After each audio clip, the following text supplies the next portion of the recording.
Pusat Penelitian dan Pengembangan Alpahan Balitbang Kementerian Pertahanan Republik Indonesia terus berupaya menyempurnakan prototipe kendaraan peluncur roket. Melalui penelitian dan pengembangan prototipe kendaraan peluncur roket Erhan 122B tahap 2 tahun anggaran 2019, Kemhan berupaya meningkatkan kemampuan industri pertahanan nasional dalam rangka mewujudkan kemandirian alutsista TNI. Erhan 122B adalah kendaraan peluncur roket laras banyak atau Multiple Rocket Launcher System atau MLRS karya anak bangsa. Diharapkan proses peluncuran roket secara otomatis mampu dieksekusi lebih cepat. Mekanisme pengisian roket ke peluncur didesain sedemikian rupa supaya dicapai waktu proses yang lebih singkat. Sistem peluncur menggunakan Programmable Logic Controller atau PLC Wago XPR sebagai pengontrol utama yang dapat diprogram untuk menyimpan rangkaian instruksi yang menjalankan fungsi-fungsi spesifik seperti logika, sekuen, timing, counting, dan aritmatika.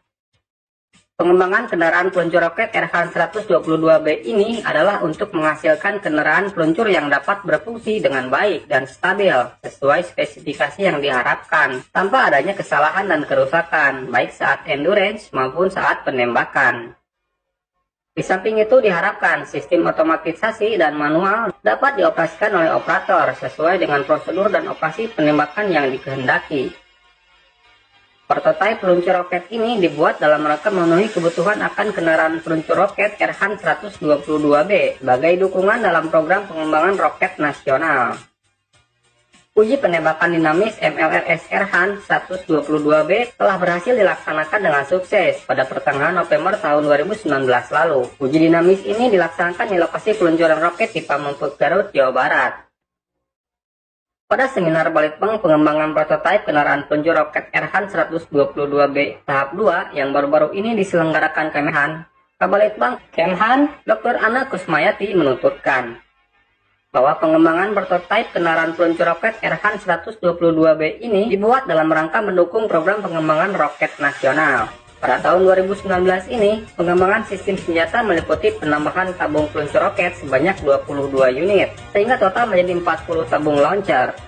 Selain itu telah dilakukan upgrade sistem otomatisasi dengan mengintegrasikan software ballistic calculator, sehingga terhubung dengan Programmable Logic Control atau PLC sebagai pengontrol utama dengan feedback sensor. Mekanisme pengisian roket ke peluncur didesain sedemikian rupa supaya tercapai waktu operasi yang lebih singkat, tutur Kabalitbang Kementerian Pertahanan. Program pengembangan prototipe kendaraan peluncur roket Erhan 122B merupakan hasil kerjasama antara Balitbang Kementerian Pertahanan dengan beberapa stakeholder terkait, diantaranya adalah PT Dahana Persero, PT Delima Jaya, dan PT Samarta Aerosishan, serta PT Mekar Teknik. Pada pengembangan prototipe kendaraan peluncur roket Erhan 122B tahap 2 ini juga terdapat perubahan lainnya, yaitu perubahan desain mekanik meliputi moncong kabin, interior dan eksterior, serta mekanik dan konstruksi. Diharapkan dengan pengembangan ini nantinya dapat menghasilkan kendaraan peluncur roket yang dapat berfungsi dengan baik dan stabil sesuai dengan spesifikasi yang diharapkan tanpa adanya kesalahan dan kerusakan baik saat endurance maupun penembakan.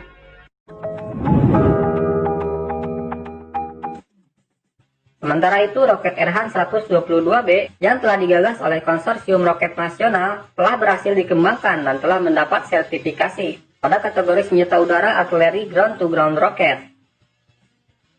Kendati demikian, roket ini masih terus dikembangkan ke arah yang lebih baik. Roket Erhan 122B merupakan salah satu program yang berhasil diselesaikan PT Pindad bersama anggota konsorsium lainnya, yaitu PT Dirgantara Indonesia, PT Dahana, dan Lapan. Program yang telah dimulai sejak tahun 2005 ini adalah wujud dari komitmen PT Pindad untuk melakukan penguasaan teknologi dan pengembangan industri pertahanan nasional. Roket dengan kaliber 122 mm ini memiliki daya jangkau hingga 30 km. Selain dari MLRS yang telah dimiliki TNI saat ini, seperti MLRS Vampire, ke depan roket ini bisa diluncurkan dari kendaraan peluncur roket Erhan 122B yang saat ini tengah dikembangkan oleh Pusditbang Alpahan Balitbang Kemenhan bersama dengan pihak-pihak terkait lainnya. Terima kasih telah menonton video ini hingga usai. Silahkan klik tombol subscribe untuk berlangganan video-video menarik lainnya.